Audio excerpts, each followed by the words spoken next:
What's up, guys? Mason the Brock Henderson here, and this is Legends of Tomorrow Season 2, Episode 11, Turncoat. And I was looking on IMDb, looking up the what episode this is going to be, the name of it, and all that stuff, and I saw 7.9 as the rating before going into it. I'm like, wow, is it really that bad? I mean, just the rest of the season has been 8.5s, or at least 8.5s or above. And so I'm just like, could it really be that bad? I can definitely see why they gave it a 7.9. There are some problems with this. First of all, it's a Christmas episode. February 7th. Christmas. Really trying to throw in there the whole Christmas outside the timeline, I guess.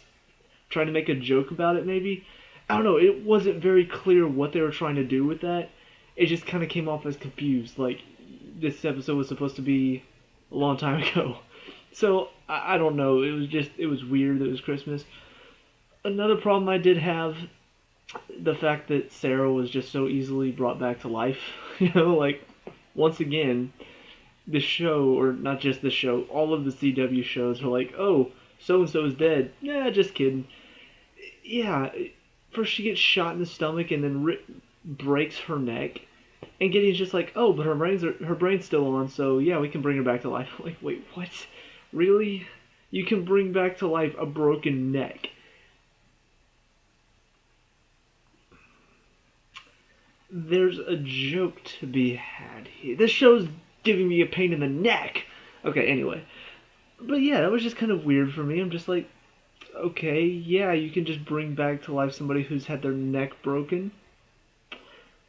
Didn't know that, but okay, I guess that's solid news. Death no longer means anything to our team because Gideon's freaking Jesus, I guess. And then the other thing that kind of bugged me is just what was up with Amaya and Nate? What was up with that? I Where did this come from? We've hardly seen them interact this entire season. The only people we've really seen Amaya interact with is McRory. And it was almost like she was flirting with him that one episode. I'm just like, are they going to try to hook up or something? And then all of a sudden, out of nowhere, at the beginning of this episode, there's just like this moment between them. I'm like, wait, where did this come from? And then they end up going off on a mission together. I'm like, okay, so clearly they're about to hook up this episode, but where did this come from? There was no build up for this. There was no connection that I saw in an earlier episode. If there was, they didn't do it well enough because I don't remember it. And just all of a sudden they're hooking up in this episode. I'm just like, okay, so clearly there's been some writing mistakes. I mean, first of all, having a Christmas episode in February and then also having this relationship come completely out of nowhere. Yeah, those are some serious errors. And I have to wonder if they just didn't pay attention, or if there was some sort of mistake, or if we're supposed to understand something that wasn't explained well enough. I don't know. But frankly, yeah, those are some problems. All three of them. Just, oh, I forgot the fourth one, which actually at the time was the biggest problem. Just letting Rip Hunter go. I don't know, it felt weird. You've got, Jax has a shotgun to him. Take him in as a prisoner.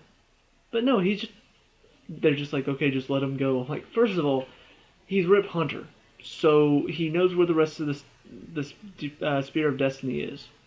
Secondly, he's Rip Hunter. He's the best asset the team has.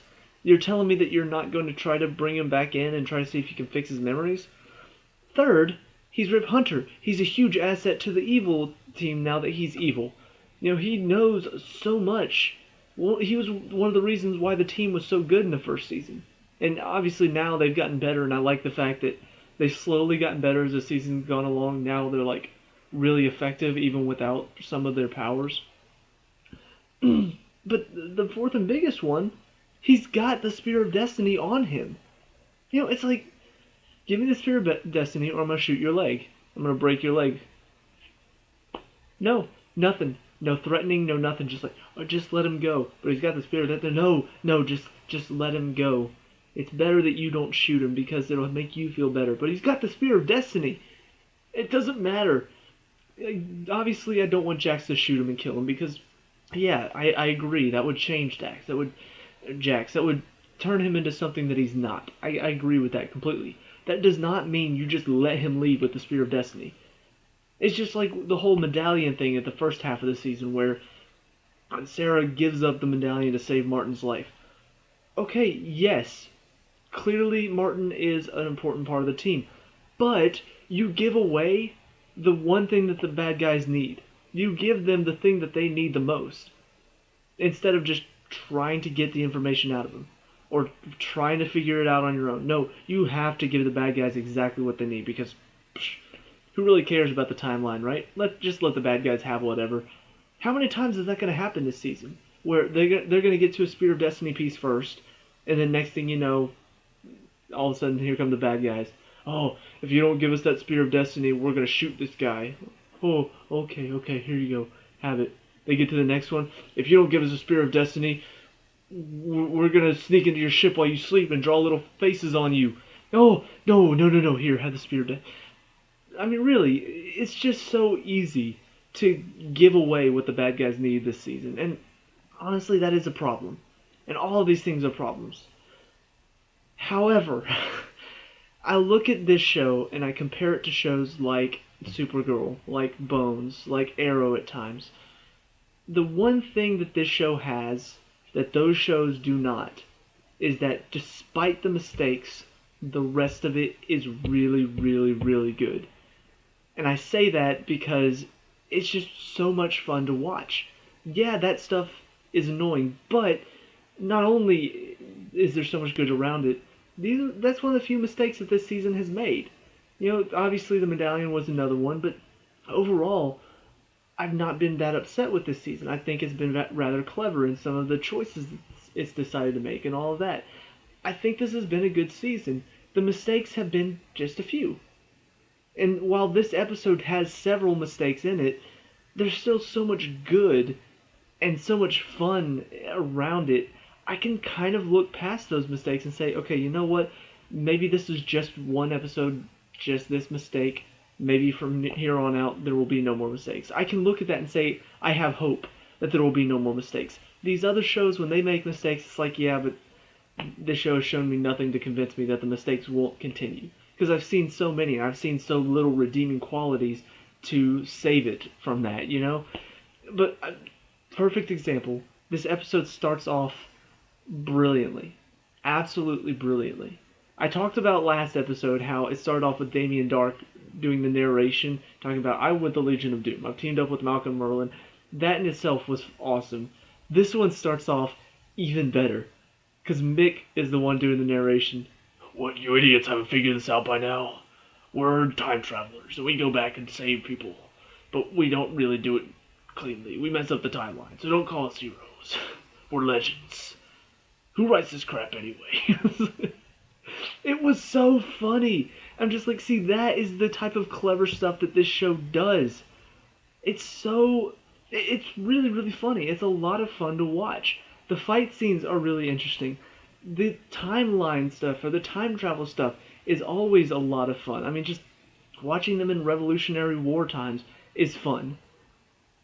Watching them as they have to go up against Rip Hunter. Who would have thought that they would have to fight Rip Hunter this season? Well, now they do, and it's fun. It's exciting to see them have to try to figure it. You know, Rip Hunter knows all of them, and so it's interesting to see them have to try to figure out how to stop him. You know, Jax is trying to figure out how to stop him, and he's kind of figuring it out at times, but then at the same time, Rip is still tracking him down every time he leaves. So all of it is just a lot of fun to watch.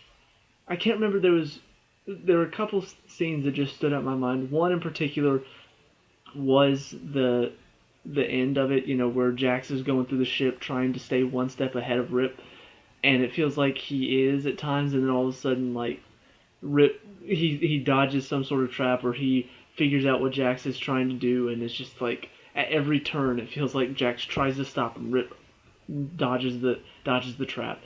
Jax does it again, dodges the trap. It was a lot of fun going through that scene. There's another one, though. Oh, the Star Trek reference. I don't know why, but this one just it made me chuckle. Because Jax and Martin are the only two left on the ship with Sarah, who's bleeding from a gunshot wound. Oh, and Ray, but he was I don't know, his story was a little bit pointless. He was supposed to be getting the power to the ship turned back on, but ultimately he got sidetracked by a rat and finally managed to get there right in the nick of time to save Sarah. But when you see Jax and Martin trying to figure out what to do, all of a sudden here comes Rip with some British troops trying to open up the Wave Rider. So Jax tells Martin to stay with Sarah while he goes and handles that. And Martin's just like, damn it, Jackson, or damn it, Jefferson, I'm an engineer, not a doctor. I can't remember exactly what he said, but I was just like, Star Trek reference, I get it. I'm not a doctor, I'm a miracle worker. I'm not a miracle worker, I'm a doctor.